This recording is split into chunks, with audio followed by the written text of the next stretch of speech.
Muito obrigado, Sr. Presidente. Cumprimento as senhoras e os senhores deputados. O PSD tem propostas para alteração no que concerne à matéria relacionada com a pandemia, que trouxe uma realidade nova e que todos nós convivemos com ela, e por isso introduz alterações ao artigo 19, número 2, que é o artigo do estado de emergência. Portanto, na suspensão do exercício de direitos, no seu número 2, que está previsto que o estado de sítio ou o estado de emergência, nós sabemos que o estado de emergência tem uma gravidade menor que o estado de sítio, só podem ser declarados no todo ou em parte no território nacional, nos casos de agressão efetiva ou iminente por forças estrangeiras, de grave ameaça ou perturbação da ordem constitucional democrática ou de calamidade pública. Portanto, temos aqui uma enumeração taxativa e nós propomos uma alteração, acrescentando-se aqui a esta descrição monográfica ou de emergência de saúde pública, precisamente para dar cobertura constitucional às situações que vivemos recentemente com o estado de emergência. Vimos que houve vários acórdãos que foram proferidos pelos tribunais a declarar e a decretar procedência e provimento aos pedidos de habeas corpus, foram vários dos acórdãos, e por isso entendemos que era muito importante fazer consagrar em texto de lei esta possibilidade. Fazemos também uma alteração, ou seja, não propomos só o estado de emergência para a proteção de uma pandemia, de uma situação pandémica, de uma situação de emergência pública lato sensu, ou seja, que abrange um largo espectro, uma banda larga de todos os cidadãos, mas também propomos para o cidadão individual ou para situações mais individualizadas, fazendo essa alteração no artigo 27, o artigo que dispõe sobre o direito à liberdade e à segurança. No que concerne ao artigo 19, da suspensão do exercício de direitos, alargamos esta suspensão do exercício de direitos fundamentais quando ocorrem situações de risco grave para a saúde pública, previsão que se afigura inteiramente necessária e justificada, quer pela realidade que todos nós vivenciamos, quer pelas decisões judiciais que sobre as várias declarações de estado de emergência e os recursos ao Instituto do Habeas Corpus recaiu. Ou seja, em todas as épocas e em quaisquer estados podem ocorrer situações de exceção ou de necessidade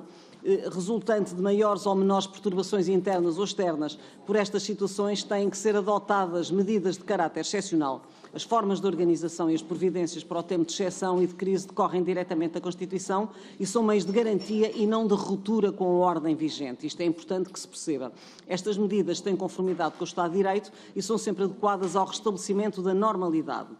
O regime da suspensão vem conformado pelo princípio de caráter excepcional e limitado da suspensão e tem como corolários, como sabemos, os princípios da tipicidade, ou seja, dos pressupostos ou das causas das situações de necessidade, portanto, apenas aquelas que estão previstas no número 2 do artigo 19 e a que aditamos agora o estado de emergência sanitária, a necessidade de declaração nos termos previstos da Constituição, ou seja, só pode ser declarado o estado de sítio ou estado de emergência nestes precisos termos, não basta a ocorrência de factos, é necessário o seu conhecimento, reconhecimento e anúncio oficial, portanto, a necessidade de certeza e segurança jurídicas, também a declaração adequadamente fundamentada, não basta enunciar apenas a exigência dos pressupostos, é necessário fundamentar, a estrita sujeição de todas as providências que alterem a normalidade constitucional aos princípios da constitucionalidade e da legalidade e a declaração com efeitos limitados temporalmente, ou seja, é uma declaração que tem a duração de 15 dias que podem ser renováveis por iguais períodos. Ou seja, confirmando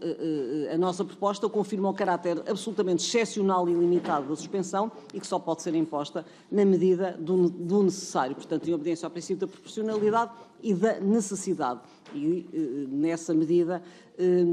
entendemos que, quer em situações de estado de sítio, quer que são mais graves, quer em situações de estado de emergência, se for caso disso, pode ser necessário, portanto, declará-los numa situação de emergência sanitária. No estado de suspensão, no estado de emergência, a suspensão, nunca há suspensão total dos direitos, designadamente a Constituição consagra limites absolutos da suspensão, isto é muito importante para que possamos ter a certeza e a segurança jurídica daquilo que estamos aqui a discutir, que é, há direitos que a Constituição confere uma proteção absoluta, que são o núcleo, o munus da nossa Constituição, em caso algum pode afetar os direitos à vida, à integridade pessoal, à identidade pessoal, à capacidade civil e à cidadania, à não retroatividade da lei criminal, o direito de defesa dos arguidos e a liberdade de consciência e de religião. Portanto, estas normas conferem-nos a segurança e a certeza jurídicas que nos podem fazer aditar a proposta que nós aqui trazemos, ou seja, de aditar a emergência de saúde pública à enumeração taxativa do número 2 do artigo 19, que é um artigo muito importante da suspensão do exercício de direitos. Muito obrigada. Este artigo está conexado com o artigo 27 e no artigo 27, sendo que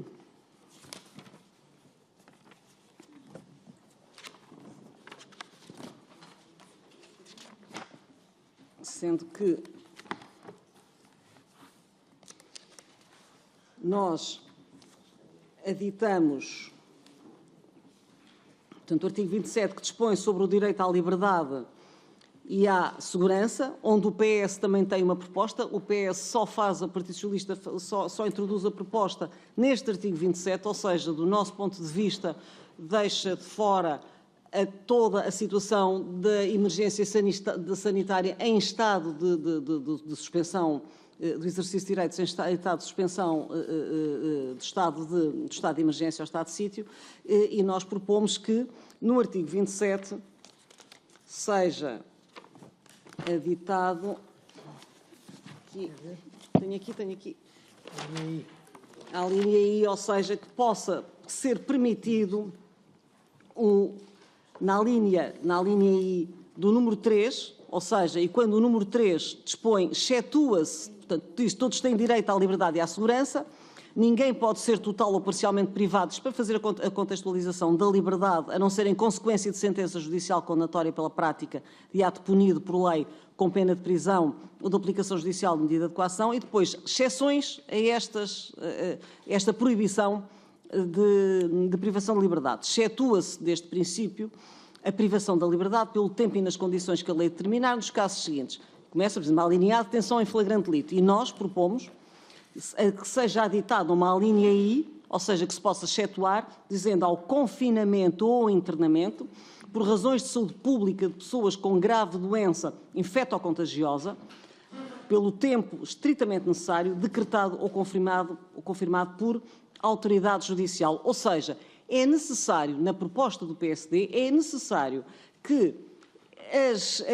a grave doença, a doença infecto-contagiosa seja grave, portanto, e como tal, suscetível de ser propagada e de causar prejuízo à saúde pública, e que ela já esteja verificada. Não é uma eventualidade. Não é uma eventualidade. A proposta do Partido Socialista, portanto, não diz expressamente isso, diz que fala num fundado receio de propagação de doença. Portanto, nós vamos mais longe. Não nos bastamos com fundado receio. Efetivamente, ela já tem que estar concretizada, já tem que ter lugar, tem que estar diagnosticada e tem que constituir uma grave doença infecto-contagiosa. A privação é pelo tempo estritamente necessário, decretado ou confirmado por autoridade judicial competente. Ou seja, não pode ser possível ser decretada por qualquer autoridade administrativa e tem que ter sempre a chancela de um juiz. Propomos também, portanto, que é a autoridade judicial competente, propomos também que no aditamento ao artigo 4, que diz que toda a pessoa privada da liberdade deve ser informada imediatamente e de forma compreensível das razões da sua prisão, detenção, portanto, que é o que está agora, internamento ou confinamento e dos seus direitos. Portanto, internamento, se for caso de pessoa necessitar de recorrer a um serviço de saúde, portanto, com assistência em meio hospitalar, em meio de instituição de saúde pública, ou confinamento, se estiver restrito ao lar, portanto, se estiver restrito à casa, onde possa perfeitamente ficar em casa, não possa circular em espaços públicos para não propagar essa doença. Para já é tudo. Muito obrigada.